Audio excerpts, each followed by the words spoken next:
Sebelum ceritanya dimulai, silakan tulis di kolom komentar dari daerah mana saja teman-teman yang menonton cerita ini. Dan jangan lupa like dan subscribe, agar channel Our Story bisa terus berkembang dan mempersembahkan cerita yang terbaik. Putri melipat kain dengan hati-hati, memastikan tidak ada satupun sudut yang kusut sebelum ia masukkan ke dalam lemari kayu tua peninggalan ibunya. Cahaya matahari sore masuk dari jendela kecil yang terbuka separuh, menyinari sebagian wajahnya yang tenang.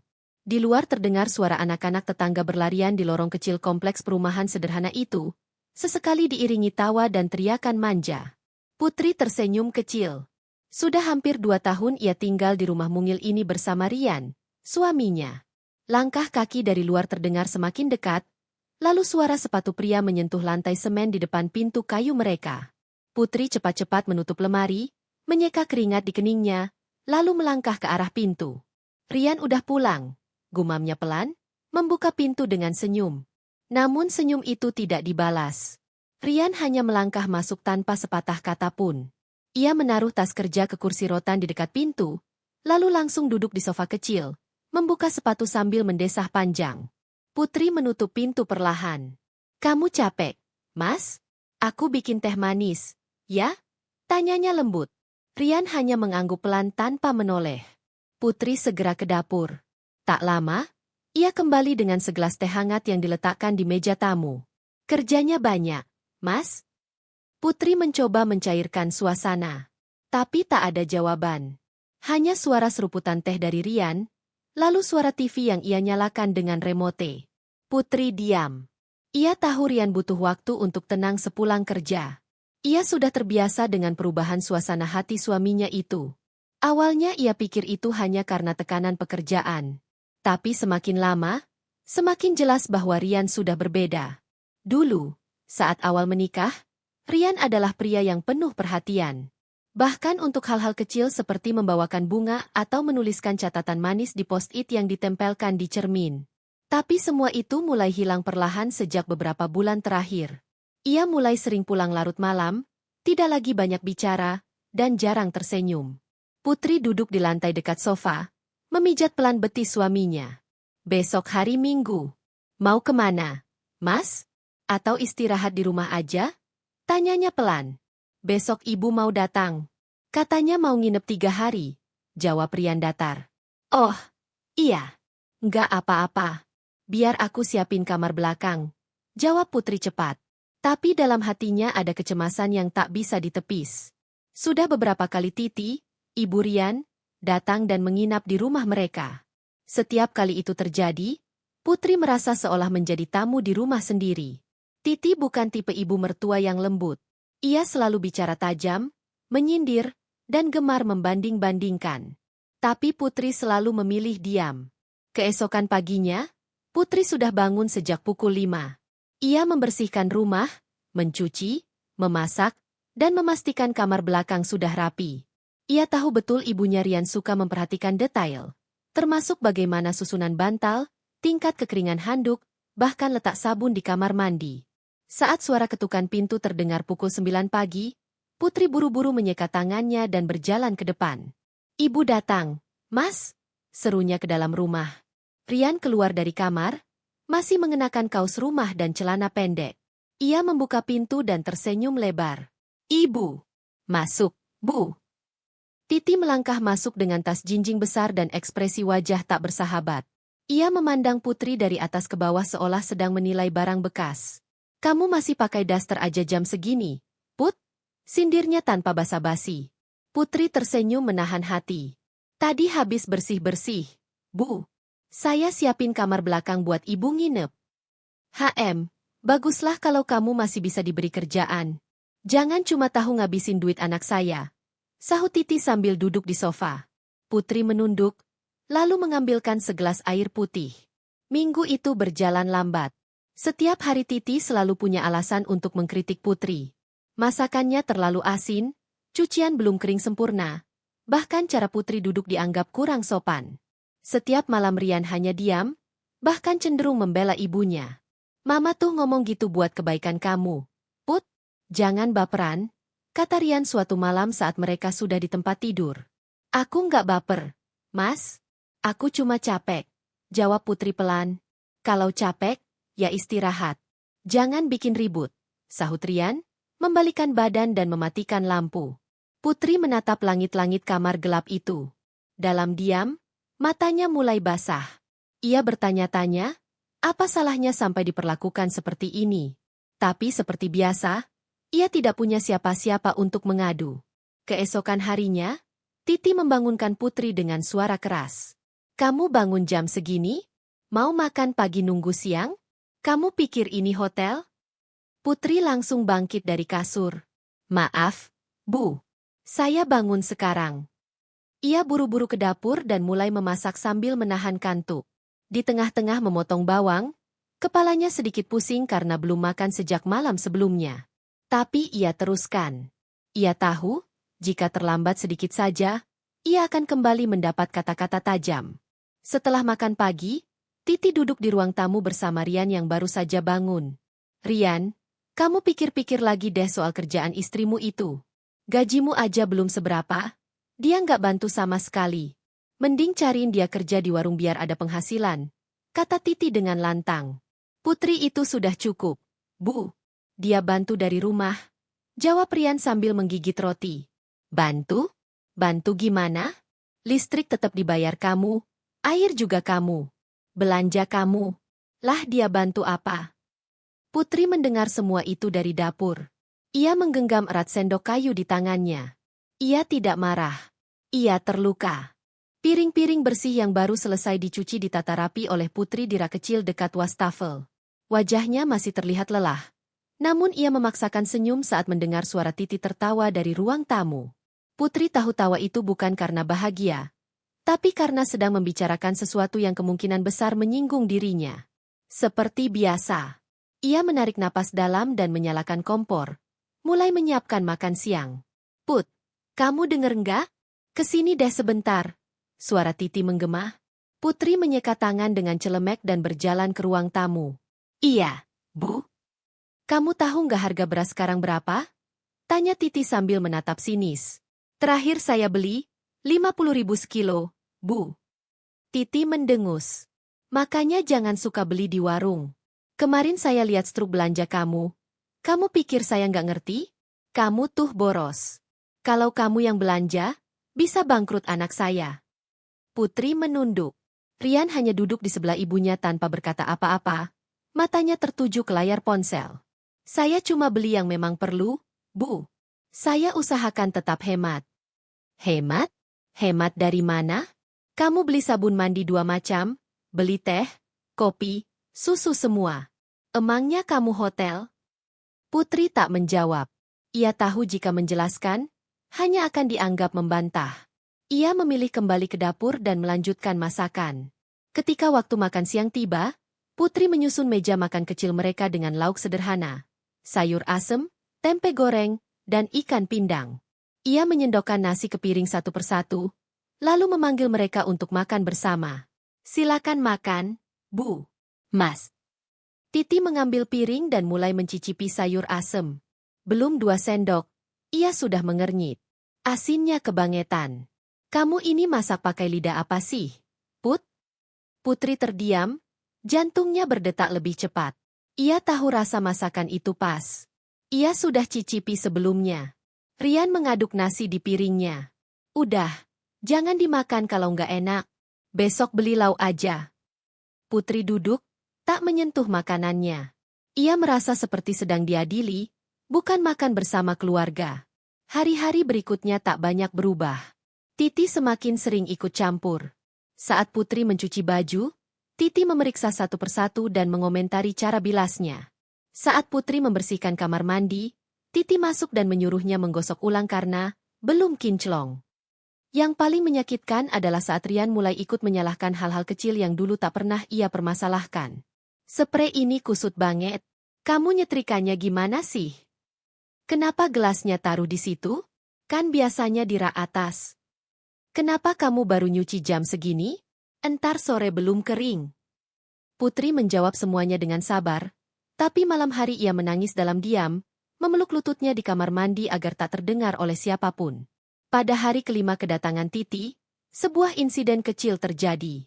Saat menyapu ruang tamu, Putri tidak sengaja menjatuhkan vas bunga dari rak. Vas itu pecah, air tumpah ke lantai. Titi yang baru saja keluar dari kamar langsung berteriak. "Apaan ini? Kamu rusak barang rumah." Putri refleks mengambil kain pel dan mulai mengelap. "Maaf, Bu. Tadi nggak sengaja." Rian keluar dari kamar dan melihat pecahan vas di lantai. "Putri, kamu ini gimana sih? Itu vas ibu baru beli." Putri hanya menunduk. Titi mendekat dan menepis tangan Putri yang sedang memungut pecahan kaca. "Kamu tuh bego banget. Yah, nggak bisa kerja, nggak bisa masak, sekarang ngancurin barang juga." Tangannya bergerak cepat menampar tangan Putri yang sedang memegang pecahan. Pecahan itu melukai jari Putri. Darah mulai keluar. "Aduh!" seru Putri, menjatuhkan pecahan itu lagi. "Kamu lebay!" hardik Titi. Putri berusaha menahan air matanya. Ia berdiri dan berjalan ke dapur, mencuci luka kecil di jarinya. Tidak ada yang mengikutinya. Tidak ada yang menanyakan keadaannya. Tidak ada yang peduli. Malam harinya, Putri tidak bisa tidur. Di sebelahnya, Rian mendengkur pelan. Ia menatap langit-langit kamar dan berpikir, apakah ini yang disebut pernikahan? Apakah istri hanya boleh diam, tunduk, dan menahan luka? Ia ingat pesan almarhum ibunya dulu, sebelum beliau meninggal karena stroke. "Hati-hati dalam menikah, Nak. Banyak luka yang tidak berdarah, tapi sangat menyakitkan." Hari berikutnya, Putri memutuskan untuk memberanikan diri bicara dengan Rian. "Mas, aku mau ngomong," katanya saat mereka sedang sarapan berdua. Titi masih tidur di kamar. "Ngomong apa?" Aku merasa ibu terlalu keras sama aku. Aku selalu berusaha nurut, tapi kadang aku nggak kuat, Mas." Rian meletakkan sendoknya. "Kamu maksudnya ibu kasar?" "Aku nggak bilang begitu. Tapi cara bicaranya, cara memperlakukan aku, kadang menyakitkan. Kamu tahu nggak, Put? Kamu itu istri. Kamu tugasnya ngurus rumah. Kalau kamu bener, nggak mungkin ibu ngomel terus." Putri menunduk. "Mas, aku nggak pernah niat melawan. Aku cuma pengen dimengerti." Rian berdiri, mengambil tasnya. "Kalau kamu mau dimengerti, belajar dulu jadi istri yang benar." Lalu ia pergi. Putri mematung di kursi makan. Pukul 11 siang, pintu rumah diketuk keras. Putri membukakan pintu dan mendapati seorang pria kurir berdiri dengan bungkusan plastik besar. "Permisi, ini belanjaan atas nama Bu Titi." "Oh, iya. Silakan, Mas," kata Putri sambil mengambilnya. Ia membuka isi plastik itu dan mendapati sabun mandi cair, pelembut pakaian, dan beberapa barang rumah tangga. Saat melihat struk, matanya melebar. Semua belanjaan itu ditagihkan atas nama Putri. Padahal ia tidak membeli apapun. Ia menyimpan struk itu, menyimpannya dalam laci dapur. Ia tidak mau membantah secara langsung, tapi hatinya mulai mempertanyakan semuanya. Malam harinya, saat Rian pulang, ia langsung mengomel. "Kamu belanja lagi ya?" katanya hemat. "Bukan aku yang beli, Mas. Itu ibu." "Jangan nyalahin ibu. Emang kamu pikir aku bego?" Putri tercekat. Rian belum pernah sekeras ini. Ia kembali menunduk. Malam itu, ia tidak makan malam. Ia hanya duduk di lantai dapur, memeluk lutut dan menggigit bibir agar tangisnya tidak terdengar oleh siapapun. Suara lemari dapur dibanting terdengar dari ruang makan. Putri menoleh cepat dari kamar mandi tempat ia mencuci pakaian. Ia mengeringkan tangannya buru-buru dan keluar menuju dapur. "Maaf, Bu, tadi ada yang jatuh." Titi sedang berdiri di depan lemari, wajahnya penuh amarah. Di tangannya ada dompet kecil berwarna merah. "Kamu yang ambil uang ini, ya?" Putri mengernyit. "Uang apa, Bu?" Titi mengangkat dompet itu tinggi-tinggi. "Ini dompet belanja ibu. Tadi pagi isinya 200.000, sekarang tinggal 50.000. Jangan pura-pura bego." Putri menggeleng pelan, matanya mulai berkaca. "Saya nggak ambil, Bu. Saya bahkan nggak tahu dompet itu ibu taruh di mana." "Hah? Mau ngeles kamu sekarang? Kalau bukan kamu, siapa lagi? Kamu doang di rumah." Putri melihat ke arah pintu kamar, berharap Rian keluar. Tapi sunyi. Ia tahu suaminya masih tidur. Saya bersumpah, Bu, saya nggak nyentuh dompet itu. Udahlah. Kamu itu dari awal memang mencurigakan. Latar belakang kamu juga nggak jelas. Nggak ada orang tuanya, datang-datang mau nikah sama anak saya. Putri tercekat. Ibu, saya datang dengan niat baik. Saya menikah karena cinta. Cinta? Cinta atau ngincer? Titi melempar dompet ke meja makan, lalu melangkah cepat ke arah kamar. Tak lama kemudian, Rian keluar dengan wajah kusut dan suara serak. Ribut apa sih pagi-pagi? Istri kamu ngambil uang ibu, kata Titi keras. Rian menatap Putri. Serius, Put? Putri menggeleng cepat. Demi Allah, Mas, bukan aku. Emang siapa lagi? Masa ibu nuduh asal? Mas, aku nggak pernah pegang uang itu. Aku bahkan nggak tahu di mana disimpannya. Mas, kamu mau belain dia? Ibumu sendiri nuduh. Masa kamu nggak percaya? Rian mengusap wajah, lalu duduk di sofa. Putri berdiri mematung. Ingin sekali ia mendekat dan menjelaskan, tapi tatapan suaminya tidak memberinya ruang. Tak ada keyakinan. Tak ada kepercayaan. Udah, jangan banyak alasan. Lain kali, kalau butuh uang, ngomong. Jangan main ngambil. Kata-kata itu menghujam dada Putri lebih tajam dari pisau. Air matanya menetes tanpa ia sadari. Ia berjalan perlahan kembali ke dapur, tangannya gemetar saat mengangkat piring-piring kotor dari meja makan. Di belakang, suara mereka masih terdengar samar-samar, tapi telinga Putri sudah penuh dengan suara luka. Hari itu Putri mengurung diri di kamar. Ia tidak ingin makan, tidak ingin bicara. Ia hanya duduk di lantai dekat jendela, menatap langit yang mendung. Wajah almarhum ayahnya terlintas di benaknya. Dulu, ia sering berkata, kalau kamu disakiti orang, jangan langsung membalas. Tapi jangan lupa menyimpan rasa itu. Waktunya akan tiba. Pukul 4 sore, Rian masuk ke kamar dan melempar ponselnya ke kasur. Kamu ngambek sekarang? Putri tidak menjawab. Dengar, aku capek ya. Put, aku kerja banting tulang di luar, pulang disambut drama. Ibu kamu nuduh. Kamu malah diam. Setidaknya kalau kamu minta maaf, urusan selesai. Putri menoleh pelan. Aku nggak salah. Rian berdiri, menatapnya tajam. Salah atau enggak, kamu bikin masalah. Putri bangkit. Jadi aku harus minta maaf biar kamu nyaman. Meskipun aku nggak nyentuh uang itu sama sekali. Rian menatapnya dengan pandangan penuh tekanan. Jangan main kata-kata. Put, aku nggak suka. Udah, aku mau keluar. Nggak tahan kalau kayak gini terus. Ia mengambil jaket dan kunci motor, lalu pergi meninggalkan rumah dengan suara mesin yang meraung. Putri menutup pintu kamar dan duduk di tepi ranjang. Ia tidak menangis. Matanya hanya kosong. Ini bukan hanya soal uang 200.000. Ini soal kepercayaan. Soal bagaimana ia begitu mudah dituduh tanpa bukti, lalu disuruh minta maaf atas kesalahan yang tidak ia buat. Keesokan harinya, kabar soal uang hilang itu mulai menyebar ke tetangga. Di warung sebelah, Mbak Rini menyapa Putri dengan nada aneh. Putri, kemarin itu benar kamu nyolong uang mertuamu ya? Putri terdiam sejenak, lalu tersenyum kaku. Enggak, Mbak. Cuma salah paham. Oh, ya semoga beres. Ya, kasihan Rian kalau sampai ada masalah rumah tangga. Putri hanya menunduk. Ia tahu, berita itu pasti dari Titi. Perempuan itu selalu punya cara menyebarkan sesuatu tanpa terlihat menggosip. Malam itu, Putri memberanikan diri masuk ke kamar Rian, membawa sepiring makan malam yang sudah ia siapkan. Mas, udah makan? Rian sedang menatap layar ponsel, tidak menoleh. Belum. Ini aku masakin. Semur tahu sama sop ayam. Rian melirik piring itu. Taruh di meja. Putri meletakkan piring di meja kecil dekat tempat tidur. Ia duduk di ujung kasur. Mas, aku tahu kamu lagi banyak pikiran. Tapi tolong jangan ikut-ikutan nuduh aku. Rian menghela napas. Put, kamu tahu nggak? Ibu itu udah banyak bantu kita.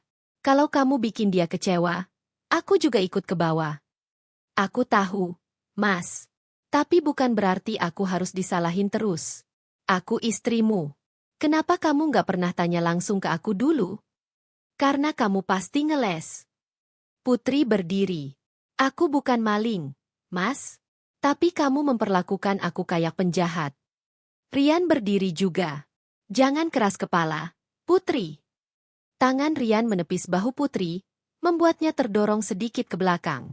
Tidak keras, tapi cukup mengejutkan. Putri terdiam. Napasnya tercekat. Rian memalingkan wajah. Udah, aku mau tidur.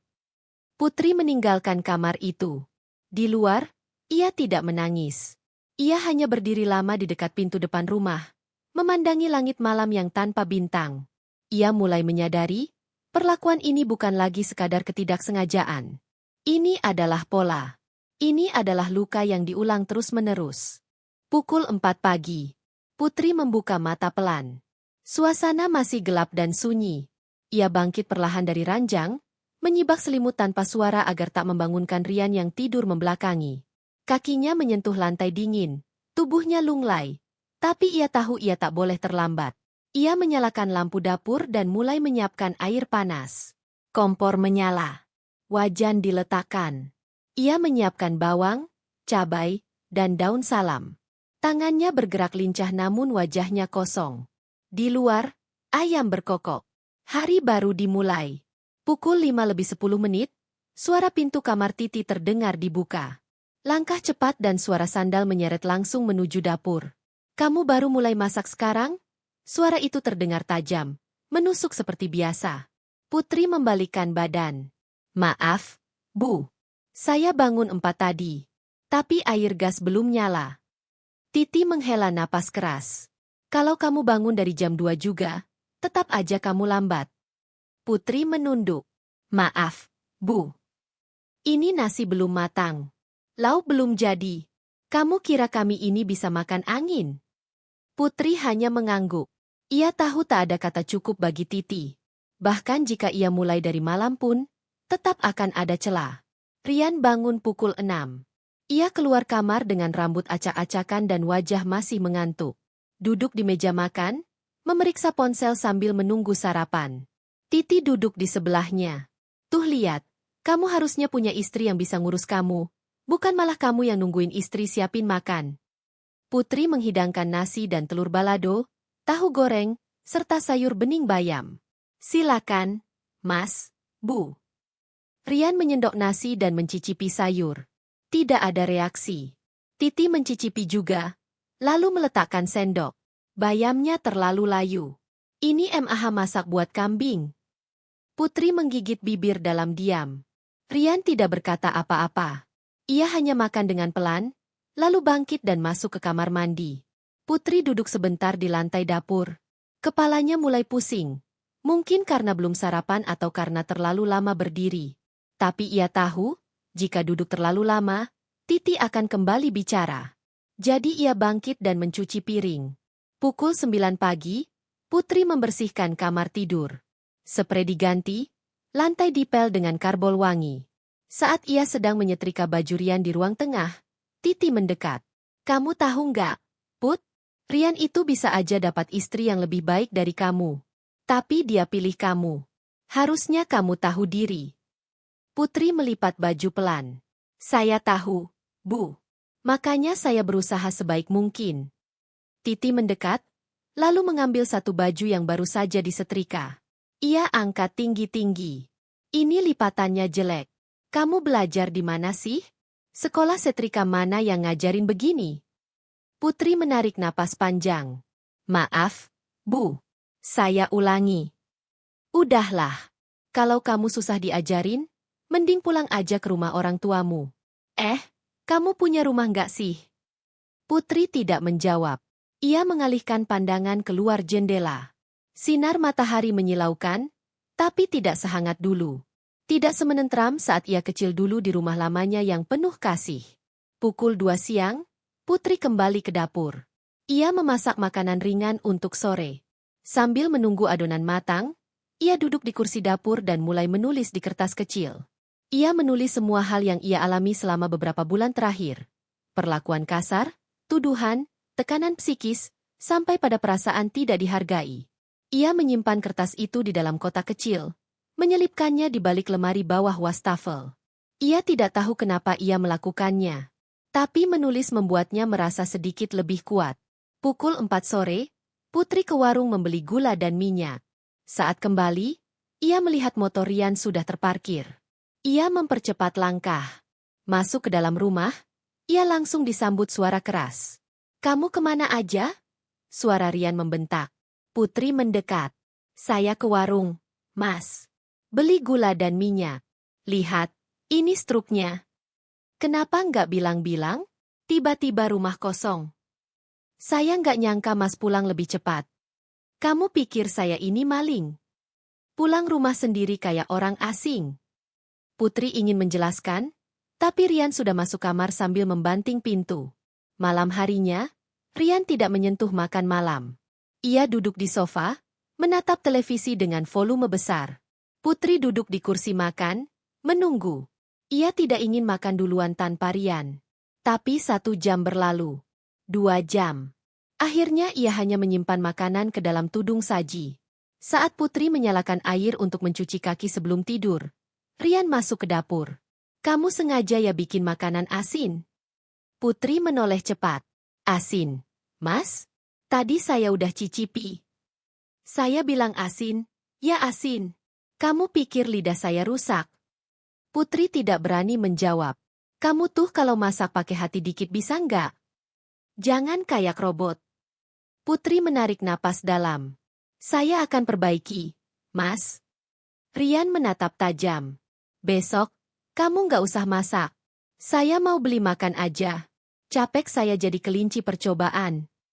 Putri mematung. Ia merasa bukan lagi istri.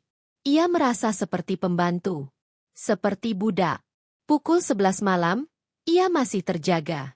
Suara dengkuran Rian memenuhi kamar. Ia bangkit pelan, berjalan ke dapur, duduk di lantai dan membuka kotak kecilnya. Ia menambahkan 1 kalimat baru. "Mulai hari ini, aku tahu ini bukan rumah. Tapi aku masih belum tahu kemana harus pulang." Pagi itu hujan turun dengan deras. Angin menderu melewati celah jendela kayu yang sudah mulai rapuh.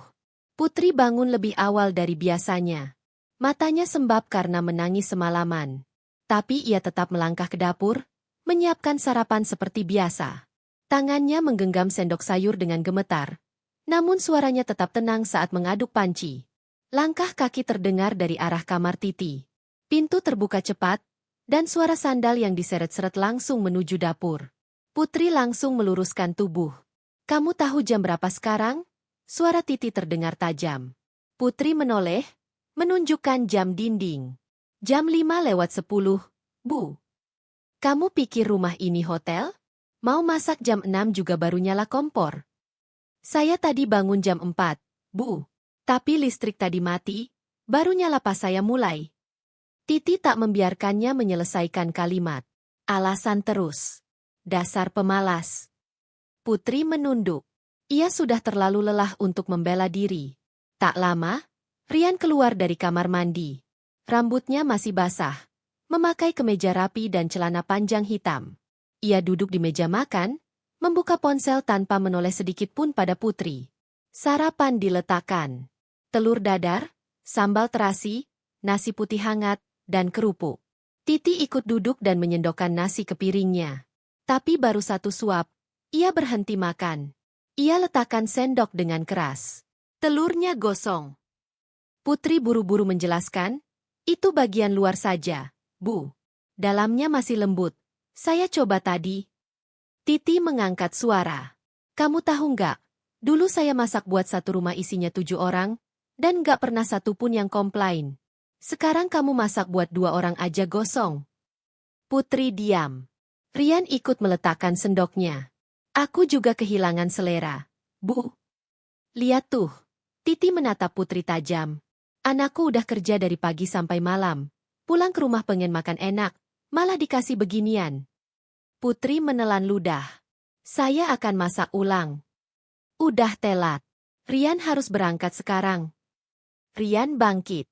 Ia tak berkata apa-apa pada Putri, hanya mengambil jaket dan kunci motor, lalu pergi begitu saja. Pintu tertutup keras. Putri menatap meja makan yang penuh makanan yang tak disentuh. Hatinya hancur. Siangnya, saat Putri sedang mencuci baju di halaman belakang, Titi datang membawa ponsel. "Nih, kamu jelasin ini apa?" Putri mengelap tangannya cepat. "Ada apa, Bu?" Titi menunjukkan layar ponsel. Sebuah chat WhatsApp. Akun tak dikenal mengirimkan pesan berisi tangkapan layar transaksi dari rekening bersama Rian, lengkap dengan angka-angka pembelian online, pengeluaran di butik, hingga pemesanan ojek online. "Ini siapa yang belanja pakai rekening suamimu? Kamu kan yang tahu PIN-nya." Putri memicingkan mata, berusaha mengenali. "Saya nggak pernah pakai rekening itu, Bu. Semua pengeluaran rumah tangga selalu saya catat. Saya nggak punya akses ke banking." "Jangan bohong kamu." Suara Titi meninggi. "Ini transaksi jam 11 malam, pas kamu ngaku lagi tidur." Putri menggeleng.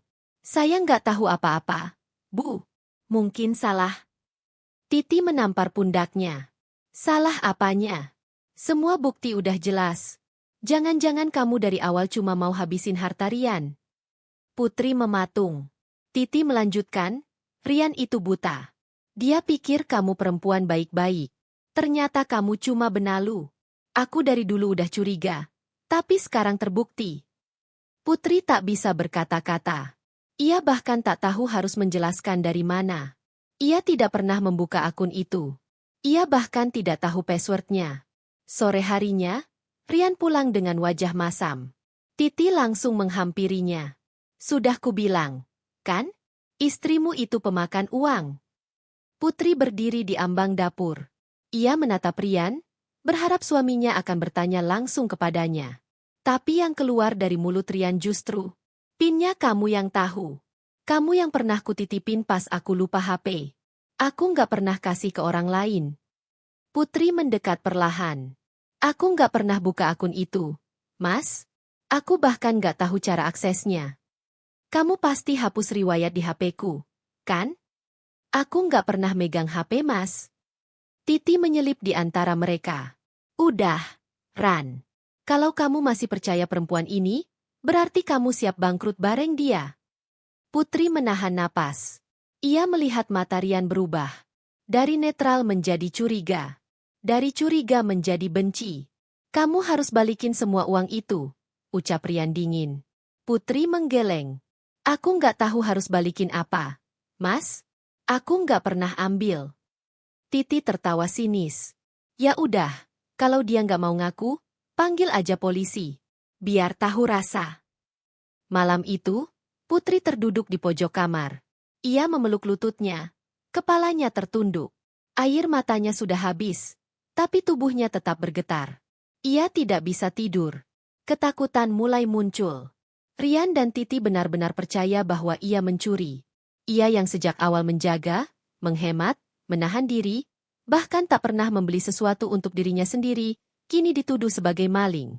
Pagi hari berikutnya, Rian mengambil ponselnya. Ia memotret wajah Putri diam-diam saat Putri sedang mencuci di halaman, lalu mengirimkan foto itu ke seseorang.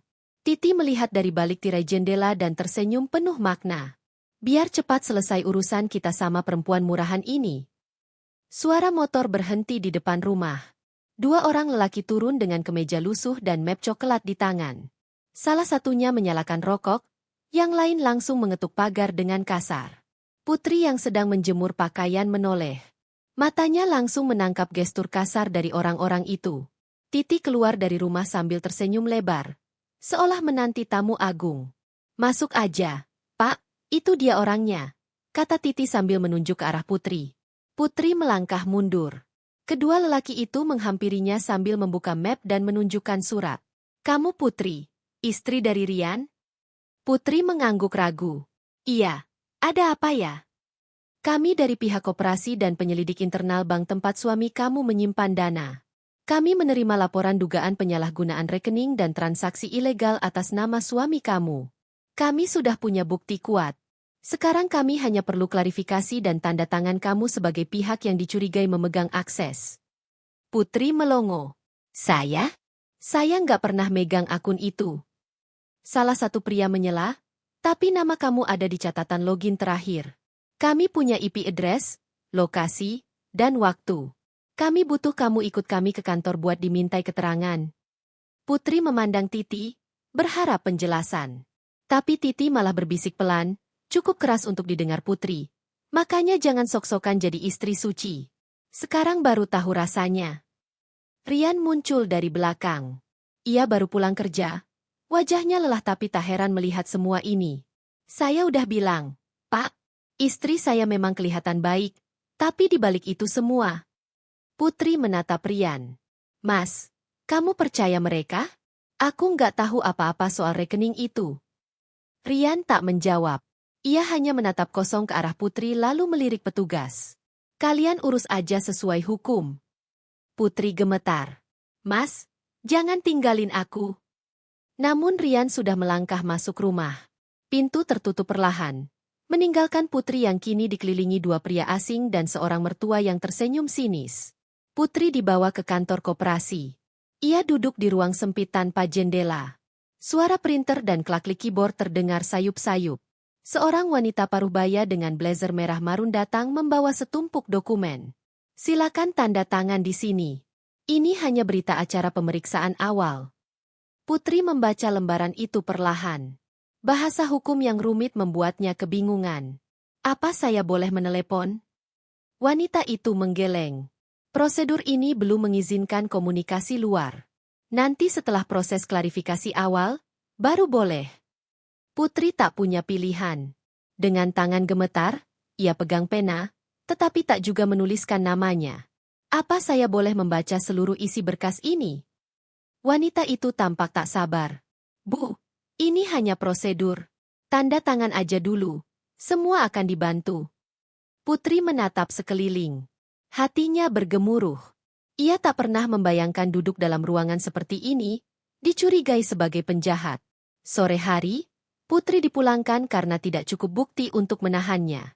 Namun ia diberi surat panggilan kembali pekan depan, sambil diberi peringatan keras agar tidak kabur atau menghilang. Ia pulang dengan wajah pucat dan tubuh lunglai. Titi sudah menunggunya di teras. Udah enak jalan-jalan naik mobil, ya? Kamu pikir bisa lari? Putri tak menjawab. Ia melangkah masuk rumah dengan kaki berat. Di dalam, Rian sedang menonton TV sambil makan camilan.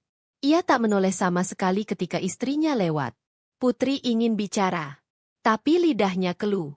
Malam itu, ia hanya bisa menangis diam-diam di dalam kamar. Keesokan harinya, Putri mencoba menghubungi sahabat lamanya, Nisa. Ia pinjam ponsel tetangga sebelah, karena ponselnya disita oleh Rian semalam. Nisa mengangkat dengan suara ceria. Putri? Ya Allah, kamu kemana aja? Aku udah coba hubungi, semua akunmu tiba-tiba nggak aktif. Aku disita semua aksesnya. Nisa, aku lagi dijebak. Astagfirullah. Kamu di mana sekarang? Putri ceritakan semuanya. Tentang rekening, tentang tuduhan, tentang mertua, tentang suami yang tidak lagi peduli. Aku butuh bantuan, Nis. Bukan uang, tapi aku cuma butuh seseorang yang percaya sama aku. Nisa terdiam beberapa detik. Lalu suaranya terdengar mantap. Aku akan bantu sebisaku. Tapi kamu harus hati-hati. Aku punya kontak pengacara. Nanti aku bantu hubungi dia juga. Sabar, ya. Tuhan gak tidur. Sementara itu, di rumah, Rian dan Titi sedang menyusun rencana lanjutan. Titi duduk di ruang makan sambil menandai dokumen. Kita harus pastikan dia keluar dari rumah ini. Gak cukup cuma bikin dia malu. Rian mengangguk. Kalau dia pergi, semua akan selesai. Titi menyeringai. Atau, kita bisa laporkan dia sebagai penipu. Bilang aja selama ini dia palsukan data, manipulasi identitas. Bilang aja dia pernah nikah sebelumnya tapi ngaku janda suci. Rian tertawa kecil. Kamu keterlaluan, Bu. Titi menatap anaknya dengan tajam. Perempuan kayak dia, cuma bawa sial. Sekarang kita bersih-bersih. Malamnya, Putri pulang ke rumah membawa satu kantong belanja kecil. Isinya hanya mie instan dan telur. Ia beli dari sisa uang di dompet yang disimpan di kamar sejak lama. Saat ia hendak masuk dapur, Titi menyenggol belanjaan itu jatuh. Beli dari uang mana tuh? Hasil nyolong lagi. Putri menahan tangis. Ini uang pribadi saya, Bu. Uang jajan dari almarhum ayah saya dulu. Titi tertawa sinis. Waduh, bawa-bawa arwah. Dasar perempuan pemalas. Nggak punya malu. Putri hanya memunguti satu-satu telur yang pecah, memasukkan lagi ke kantong. Tangannya bergetar, tetapi tak ada satupun yang membantu. Dan Rian, dari kamarnya, hanya menutup pintu perlahan. Matahari pagi menembus kaca kamar yang berdebu. Putri bangun lebih awal dari biasanya. Tubuhnya masih sakit karena semalam harus tidur tanpa selimut. Rian mengambil semua selimut dan menggantinya dengan sprei kotor yang dilempar ke arahnya sebelum tidur. Ia tak bicara sepatah kata pun. Tak ada permintaan maaf. Tak ada penjelasan. Hanya diam dan senyum sinis. Putri keluar kamar pelan-pelan. Ruang tengah masih gelap. Titi tampaknya belum bangun. Ia langsung menuju dapur dan memasak air. Tangannya masih terasa perih akibat pecahan telur yang kemarin ia pungut di lantai. Saat air mulai mendidih, suara pesan masuk terdengar dari ponsel tetangga yang kemarin ia pinjam. Putri langsung keluar dan mengetuk pintu rumah Bu Narti, ibu parubaya yang tinggal di sebelah. Bu Narti, maaf saya pinjam sebentar HP-nya. Tadi Nisa mau kirim pesan, bisiknya sopan. Bu Narti mengangguk dan menyerahkan ponsel. Ambil aja, Put. Hati-hati ya. Kalau butuh apa-apa, bilang aja. Putri duduk di teras kecil, membuka pesan. Benar, dari Nisa. Putri, aku sudah hubungi pengacara temanku. Namanya Pak Dimas. Dia siap bantu kamu. Dia nggak minta bayaran dulu. Aku udah ceritakan semuanya. Besok jam 10 pagi, kamu bisa ketemu dia di Cafe Lotus, dekat alun-alun kota. Aku akan temani. Putri terdiam. Matanya mulai berkaca-kaca. Sejenak, ada sedikit kehangatan yang ia rasakan. Di tengah kehancuran, ada satu nama yang masih mempercayainya. Pagi itu, Putri bersiap dengan pakaian terbaik yang ia miliki. Gamis sederhana warna biru tua, jilbab polos abu-abu, dan tas kecil yang masih layak pakai. Ia pergi diam-diam setelah Titi pergi ke arisan dan Rian belum pulang dari proyek. Ia berjalan kaki sampai pinggir jalan, lalu naik angkot ke pusat kota.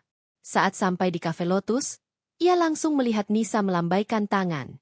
Di sampingnya duduk seorang pria berusia sekitar 40 tahun, dengan kemeja putih rapi dan ekspresi tenang. Putri, ini Pak Dimas, kata Nisa. Putri menjabat tangan Pak Dimas dengan hati-hati. Mbak Nisa sudah banyak cerita. Saya sudah minta dokumen awal dari kantor koperasi dan bank. Saya lihat, semua transaksi yang dituduhkan ke kamu, sebetulnya berasal dari satu perangkat yang selama ini digunakan bersama. Putri mengerutkan dahi. Apa artinya, Pak? Artinya, kemungkinan besar yang mengatur semua ini adalah orang terdekatmu sendiri. Dan kalau benar, kita bisa balikan semuanya. Putri tercekat. Tapi saya nggak punya bukti. Makanya saya akan bantu kumpulkan bukti. Sekarang kamu tenang dulu. Jangan bikin mereka curiga kalau kamu sedang menyusun langkah. Kita mulai dari kecil dulu. Kamu simpan semua struk, semua rekaman suara, dan jangan hapus apapun yang ada di HP, meskipun cuma suara mereka marah. Putri mengangguk perlahan. Saya harus kuat. Ya, Pak. Pak Dimas tersenyum. Kamu bukan cuma harus kuat, kamu harus menang. Malam itu, Putri pulang sebelum maghrib. Ia berpura-pura baru dari pasar, membawa satu kantong kecil berisi tahu dan tempe. Titi sedang duduk di depan TV, menonton sinetron sambil makan gorengan. Ketika Putri lewat, wanita itu melirik sinis. Dari mana aja? Hah? Udah mulai ngumpet-ngumpet sekarang? Maaf, Bu. Tadi habis dari warung Bu Santi. Numpang ngobrol. Ngobrol apa? Ngeluh soal rumah ini lagi? Dasar perempuan licik. Putri tidak menjawab. Ia menunduk dan berjalan ke dapur. Di malam yang sunyi itu, Putri mulai menyusun dokumen. Ia menyembunyikan lembaran-lembaran bukti ke dalam buku bekas kuliahnya dulu. Ia juga mulai mencatat setiap kejadian. Kapan Titi membentaknya, Kapan Rian membiarkannya kelaparan? Kapan ia dipaksa menandatangani dokumen aneh? Semua ditulis rapi, diam-diam. 2 minggu kemudian, Pak Dimas kembali menghubungi. Putri, saya dapatkan fakta penting. Rekening yang kamu duga itu ternyata sudah diatur untuk menyedot uang dari dana bantuan karyawan. Nama kamu hanya dicatut. Tapi pemilik asli yang memindahkan dana itu adalah suamimu. Putri gemetar saat membaca pesan itu. Ia membalas. Apa ada bukti? Ada. Dan lebih dari itu, saya juga temukan surat hibah rumah atas nama mertua kamu yang ditandatangani atas paksaan. Saya ingin kamu bersiap. Kita akan laporkan semuanya minggu depan. Putri hanya membalas, saya siap. Beberapa hari setelah itu, Putri mulai melihat tanda-tanda bahwa Rian dan Titi mulai khawatir. Rian terlihat sering bolak-balik telepon, matanya gelisah. Titi tiba-tiba mulai mengunci kamar saat malam. Mereka mulai mencurigai Putri akan melakukan sesuatu. Suatu malam, Titi mendobrak kamar Putri. Kamu rekam-rekam kita, ya? Kamu bawa-bawa urusan rumah keluar? Putri tetap duduk tenang di atas kasur. Aku hanya simpan kebenaran, Bu. Titi menampar pipi Putri keras. Perempuan gak tahu diuntung. Kamu pikir kamu siapa? Cuma numpang makan dan tidur di rumah kami. Putri memandang Titi dalam diam. Aku gak akan numpang lama lagi, Bu. Titi menatap penuh benci. Keluar dari sini sebelum aku seret kamu ke kantor polisi. Putri berdiri. Silakan, Bu. Tapi nanti polisi yang datang ke rumah ini lebih dulu. Keesokan harinya, Putri resmi didampingi pengacara untuk melaporkan Rian dan Titi atas pemalsuan dokumen, kekerasan dalam rumah tangga, serta penipuan dan penggelapan dana. Hari itu, Putri keluar rumah bukan lagi dengan langkah gemetar, tapi penuh keyakinan. Ia sudah tidak takut, karena mulai detik itu, roda balas dendamnya mulai benar-benar bergerak. Langkah Putri meninggalkan rumah hari itu seperti hembusan angin pertama sebelum badai datang. Rian masih tidur di ruang tamu setelah semalam pulang mabuk, dan Titi mengurung diri di kamar sejak pagi, gelisah. Tapi Putri tidak lagi peduli. Di tangannya ada map berisi salinan laporan, dan di pundaknya ada keberanian yang selama ini tertindas. Di kantor polisi, ia duduk bersama Pak Dimas, pengacara yang kini menjadi benteng terkuatnya. Satu persatu dokumen dikeluarkan. Bukti pemindahan dana, tanda tangan palsu, rekaman suara Rian yang menyuruhnya menandatangani surat tanpa membaca, dan foto-foto bekas luka di tubuhnya. Semua lengkap. Semua disusun rapi. Polisi mendengarkan dengan seksama. Tak ada alasan untuk menolak laporan. Bahkan salah satu penyidik berkata, kasus seperti ini sering kami temui. Tapi ibu berani sekali melawan mereka. Kami akan proses segera. Putri mengangguk. Saya tidak akan lari. Saya akan hadapi semuanya. Setelah laporan resmi masuk, efeknya mulai terasa. 2 hari kemudian, polisi datang ke rumah. Putri sedang berada di kamar, dan Rian baru saja pulang membawa 2 bungkus nasi Padang, untuk dirinya dan ibunya. Tak ada satupun untuk Putri. Saat suara ketukan keras menggema dari pintu depan, Titi panik. Rian membuka pintu dan wajahnya langsung pucat saat melihat 2 polisi berseragam berdiri. Rian Saputra? Tanya salah satu petugas. Iya. Anda diminta datang ke kantor polisi untuk klarifikasi laporan penipuan dan KDRT. Kami minta kerjasamanya. Titi datang tergopoh-gopoh. Ini apa-apaan? Dia suamiku. Nggak bisa kalian sembarang tuduh. Petugas hanya menunjukkan surat perintah dan berkata, Ibu juga diminta hadir. Nama ibu ada dalam laporan. Putri keluar dari kamar. Ia berdiri di balik pilar, menatap 2 orang yang selama ini menyiksanya dengan dingin. Rian menunjuk ke arahnya. Kamu yang ngelaporin aku? Kamu berani laporin suamimu sendiri?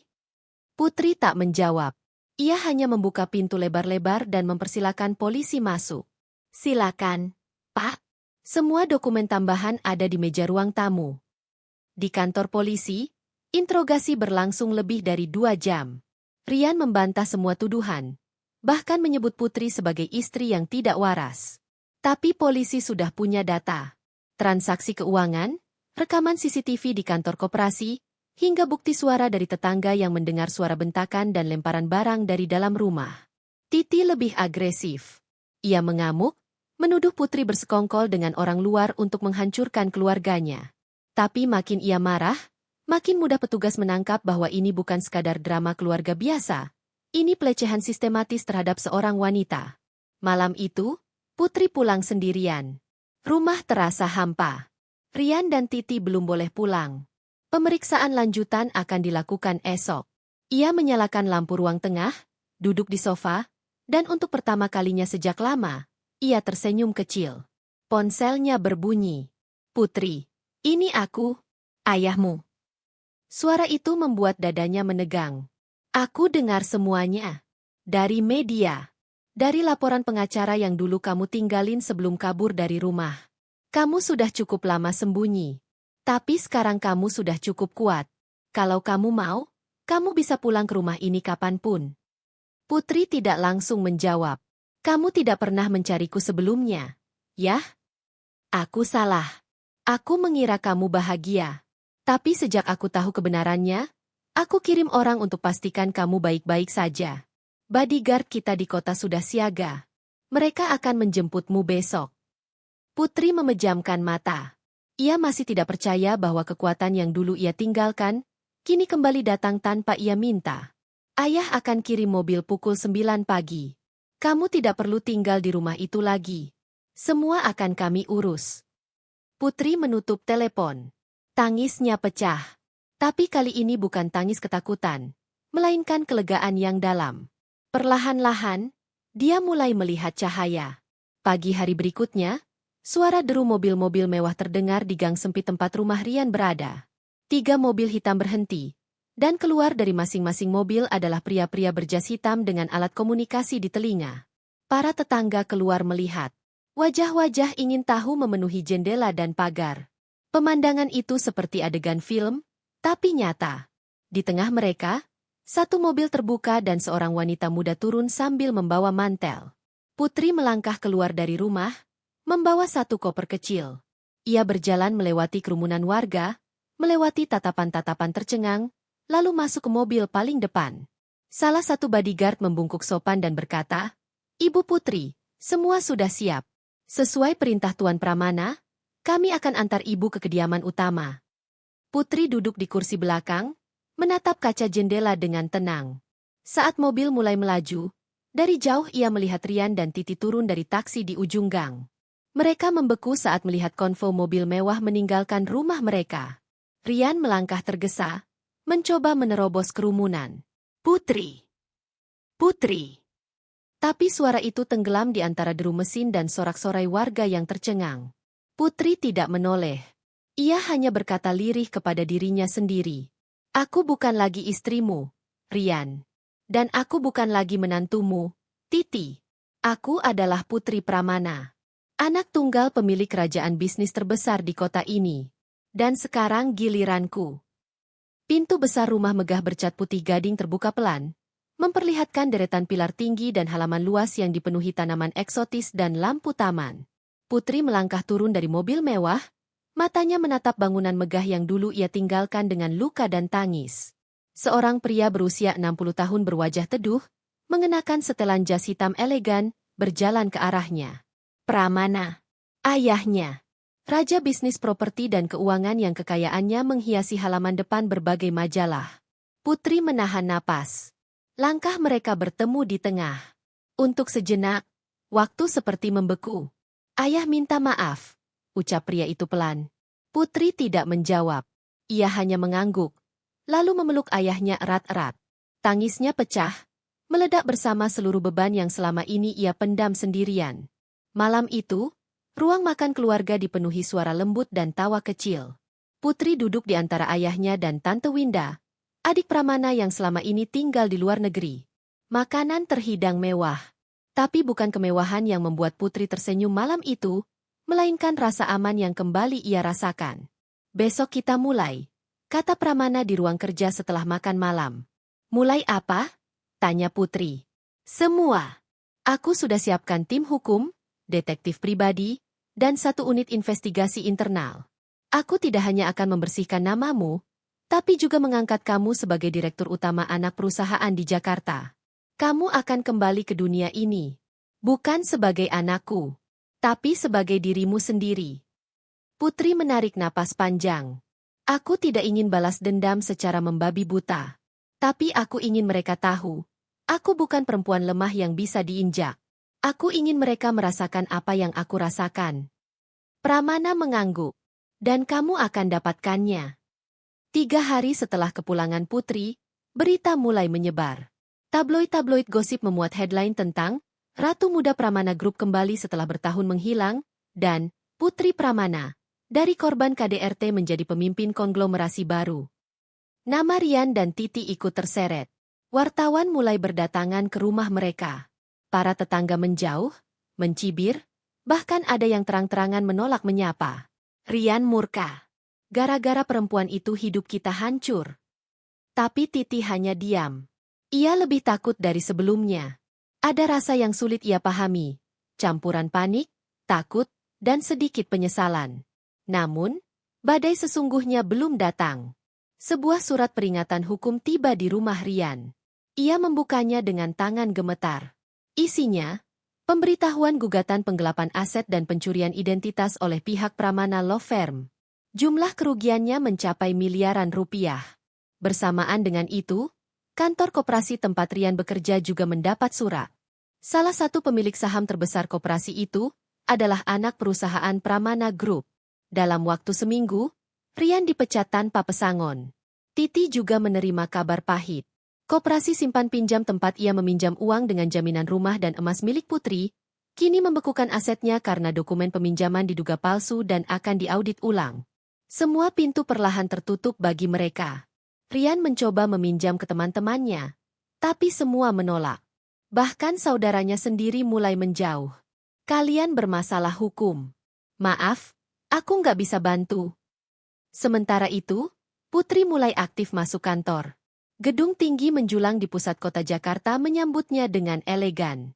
Di sana, ia mengenakan jas hitam, rok pensil, dan sepatu hak tinggi. Langkahnya mantap. Ruangannya berada di lantai paling atas, dengan tulisan di pintu. Putri Pramana CEO. Di ruang rapat pertamanya, Putri membuka slide presentasi dan berdiri di depan puluhan staf dan direktur senior. Mulai hari ini, kita bukan hanya menjalankan bisnis. Kita memperbaiki reputasi perusahaan. Kita akan bersih, kuat, dan tidak bisa digoyang. Saya tidak mau ada yang bermain kotor di sini. Yang mencoba akan saya buang tanpa ampun. Semua terdiam. Lalu perlahan mengangguk. Putri berubah. Tidak lagi menjadi wanita yang menunduk saat dibentak, atau menangis saat dipukul. Ia kini adalah pemimpin. Dan dari sinilah rencananya dimulai. 2 minggu setelah kepindahan Putri, rumah yang dulu ia tinggali bersama Rian mulai diintai. Wartawan, debt collector, bahkan utusan hukum datang silih berganti. Tagihan menumpuk. Beberapa tetangga mulai melempar hinaan. Kalian udah numpang tinggal. Sekarang malah ngerampok anak orang kaya ya? Titi jatuh sakit. Rian stres. Mereka hidup dalam tekanan. Sementara itu, di layar laptop Putri, laporan demi laporan masuk. Surat pengajuan pembekuan rekening Rian disetujui. Bu. Perusahaan pengembang mencabut proyek kerjasama dengan Rian Saputra. Rekaman verbal Titi kepada Putri berhasil direkam ulang dari kamera tetangga dan siap digunakan di pengadilan. Putri membaca semua itu dengan tenang. Tapi di hatinya, ada perasaan getir. Ia tidak bahagia melihat mereka menderita. Tapi ia tahu, ini satu-satunya jalan agar dirinya tidak lagi diinjak. Suatu malam, ponsel Putri berdering. Nomor tidak dikenal. Tapi ia angkat. Putri, ini Titi. Putri diam. Suara di seberang terdengar lemah, lirih. Kamu udah menang. Kami udah hancur. Kami mohon, berhentilah.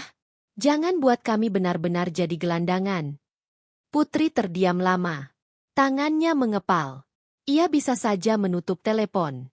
Tapi ia memilih menjawab. Aku hanya mengambil kembali apa yang kalian rampas dariku. Aku tidak menyentuh lebih dari itu. Kalian yang menggali kubur kalian sendiri. Tolong, kami butuh bantuan. Setidaknya beri kami tempat tinggal sementara. Putri hampir luluh. Tapi ia tahu, ini bukan waktunya untuk lembek. Kalian tidak pernah memberiku tempat untuk bernaung. Bahkan selembar selimut pun tidak. Sekarang rasakan apa artinya tidur tanpa atap. Klik. Telepon ditutup. Dan malam itu, langit Jakarta tampak lebih gelap dari biasanya. Tapi bagi Putri, bintang-bintang mulai terlihat satu persatu. Gedung Pengadilan Negeri Jakarta Pusat penuh sesak pagi itu. Wartawan, aktivis perempuan, mahasiswa hukum, bahkan masyarakat umum yang mengikuti kasus viral antara Putri Pramana dengan mantan suami dan mertuanya, memadati kursi pengunjung. Kamera media siap siaga, meski dilarang merekam di ruang persidangan. Putri datang dengan rombongan pengacara dan pengawalan ketat. Ia mengenakan setelan blazer putih dan rok panjang hitam. Langkahnya tenang, tidak ada kegugupan sedikit pun. Sorot matanya tajam, tegas, dan tak tersentuh. Di sisi lain, Rian tampak kusut. Wajahnya tirus, bajunya lusuh. Ia datang sendirian. Tidak ada Titi di sampingnya. Mertuanya itu tidak sanggup menghadapi media, dan konon tengah dirawat di rumah sakit karena tekanan darah tinggi. Sidang dibuka. Majelis hakim yang diketuai oleh Hakim Wiono, seorang pria berpengalaman dengan lebih dari 20 tahun di bidang peradilan, mulai mengetuk palu. Sidang perkara nomor 1873 PIDB 2025 PN Jakarta PST antara saudari Putri Pramana sebagai pelapor dan terdakwa Rian Saputra sebagai terlapor, dibuka dan dinyatakan terbuka untuk umum. Putri duduk di kursi saksi. Ia memberikan keterangan dengan suara stabil. Tidak ada getar, tidak ada air mata. Ia membeberkan semua, dari awal pernikahan, kekerasan fisik dan mental, pemalsuan tanda tangan, pencurian aset, hingga penganiayaan dan fitnah yang dilakukan oleh Rian dan ibunya. Semua bukti sudah lengkap. Rekaman CCTV, rekaman audio Titi memaki Putri, dokumen aset, bukti pemindahan harta, semua ditampilkan secara runut dan legal. Pengacara Rian mencoba bertahan. Yang mulia, klien kami mengakui adanya tekanan, tapi pemindahan aset dilakukan atas dasar kepercayaan sebagai suami istri. Hakim menatap tajam. Saudari Putri, apakah Anda pernah menandatangani akta tersebut secara sadar? Tidak, Yang Mulia. Tanda tangan saya dipalsukan. Saya bahkan sedang dalam kondisi tidak sadar ketika itu dilakukan. Saya dibius oleh mereka saat saya demam tinggi. Suara gemuruh terdengar dari ruang sidang. Hakim mengetuk palu. Tenang. Bila ada keributan lagi, saya akan memerintahkan pengosongan ruang sidang. Sidang berlanjut dengan pemanggilan saksi. Ada tetangga lama, ada mantan art mereka, dan bahkan suster yang dulu bekerja di rumah sakit saat Putri dibawa dengan luka memar parah. Semua kesaksian membenarkan bahwa Putri adalah korban kekerasan dan penipuan berlapis. Rian menunduk. Wajahnya pucat. Tangannya gemetar. Ketika hakim memintanya bicara, suaranya nyaris tak terdengar. Saya menyesal. Hakim hanya mengangguk. Mencatat. Putri memandang Rian lama. Tidak ada amarah di matanya. Yang ada hanyalah kekecewaan. Bukan karena ia telah disakiti, tapi karena pria itu tak pernah merasa bersalah hingga dunia menghukumnya. Sore itu, setelah sidang ditunda untuk pembacaan vonis minggu depan, Putri keluar gedung dengan kepala tegak. Para wartawan langsung menyerbu, tapi pengawal menahan mereka. Ia masuk ke mobil tanpa menjawab satupun pertanyaan. Di dalam mobil, ia membuka laptop. Ada email baru dari divisi PR perusahaannya. Grafik kepercayaan publik naik, nilai saham stabil, dan laporan dari CSR yang menyatakan bahwa Putri Pramana kini dijuluki simbol perempuan bangkit di media sosial. Namun semua itu tidak membuat Putri tersenyum. Ia hanya menarik napas panjang dan berkata, "Aku hanya ingin hidup tenang." Seminggu kemudian, Putri kembali ke pengadilan. Vonis dibacakan. Majelis hakim memutuskan bahwa Rian terbukti bersalah atas penggelapan aset, pemalsuan dokumen, kekerasan dalam rumah tangga, dan pencemaran nama baik. Ia dijatuhi hukuman 6 tahun penjara dan denda 500 juta rupiah, serta kewajiban mengembalikan seluruh aset milik Putri yang disita secara tidak sah. Titi tidak hadir. Tapi keputusan hakim juga menyatakan bahwa ia dikenai gugatan perdata sebesar 2 miliar rupiah atas pencemaran nama baik dan persekongkolan kekerasan. Putri tidak menangis. Ia tidak tertawa. Ia hanya menatap kosong ke arah bangku terdakwa, Tempat Rian akhirnya menunduk dan meneteskan air mata. Tangisan pertama yang benar-benar keluar dari mulut pria itu, bukan karena kehilangan Putri, tetapi karena akhirnya ia kehilangan segalanya. Setelah sidang, Putri tidak kembali ke kantor. Ia justru menyetir sendiri ke tempat yang sudah lama tidak ia kunjungi. Panti asuhan tempat ibunya dulu pernah menitipkan beberapa anak yatim. Ia berdiri di halaman. Anak-anak berlarian menghampirinya, memeluknya, tertawa. Salah satu anak menarik tangan Putri dan berkata, "Kakak cantik, kamu kayak Ibu Peri." Putri tersenyum untuk pertama kalinya hari itu. Ibu Peri juga pernah menangis. "Tahu?" katanya pelan. "Tapi sekarang sudah senang, kan?" tanya anak itu. Putri mengangguk. "Sekarang sudah." Langit sore Jakarta perlahan memerah. Bukan karena duka, tetapi karena hari baru akan segera datang. Dan Putri tahu, ia akan menyambutnya sebagai wanita yang kuat, bebas, dan tak lagi diinjak.